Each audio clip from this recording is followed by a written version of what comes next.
Welcome to GK studios. இன்னைக்கு அதை பத்தி பார்க்க போறோம் அப்படின்னா iOS 18.6 பீட்டா வெர்ஷன் இருக்குல்ல, ஸோ ரிலீஸ் பண்ணி அதை பத்தி டீடைல்ஸ் பார்க்க போறோம். கண்டிப்பா பாருங்க. ஃபர்ஸ்ட் என்ன அப்படின்னு பார்த்தீங்கன்னா, இந்த கண்ட்ரோல் சென்டரை நம்ம யூஸ் பண்ணும்போது பேக்ரவுண்ட் வந்து ரொம்ப டிரான்ஸ்பரண்டாக இருக்கு, அதனால டிஸ்ட்ராக்ஷன் மாதிரி நமக்கு ஃபீல் ஆகுது அப்படின்ற மாதிரி சொல்லியிருந்தாங்க.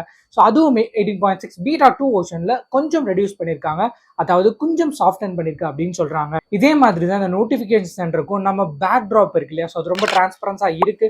18.6 பீட்டா 1 வெர்ஷன்ல இப்போ வந்து கண்ட்ரோல் பண்ணியிருக்கேன் அப்படின்னு சொல்லியிருக்காங்க. ஸோ இந்த பிரச்சனை உங்களுக்கு வேணாம் அப்படின்னு நீங்க நினைச்சீங்க அப்படின்னா ஃபியூச்சர்ல ஆக்சசிபிலிட்டி அப்படின்ற ஒரு செட்டிங்ஸ்குள்ள போயிட்டு ஸோ இந்த ரெடியூஸ் டிரான்ஸ்பரன்சி இருக்கு இல்லையா, ஸோ இதை நீங்க டிக் பண்ணி வச்சுக்கிட்டீங்க அப்படின்னா உங்களுக்கு பேக்ரவுண்டோட டிரான்ஸ்பரன்சி இருக்க போறதே கிடையாது. அதுக்கடுத்து பாத்தீங்க அப்படின்னா சஃபாரில ஒரு சின்ன சின்ன அப்டேட்ஸ் வந்து பண்ணிருக்காங்க, நிறைய டேப்ஸ் வந்து இம்ப்ரூவ் பண்ணிருக்கேன் அப்படின்னு சொல்லியிருக்காங்க.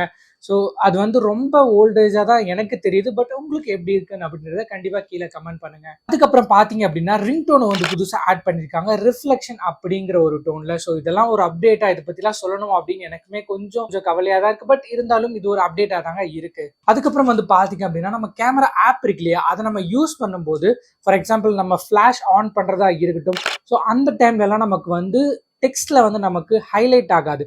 For example flash mode on, flash mode off, இந்த மாதிரிலாம் நமக்கு டைப் ஆகாது. பட் 18.6 பீட்டா வெர்ஷன்ல அது அவங்க விசிபிளா இருக்கும் அப்படின்னு சொல்லியிருக்காங்க. பட் ஆண்ட்ராய்டில் இது எல்லாமே ரொம்பவே பாசிபிள் தான்.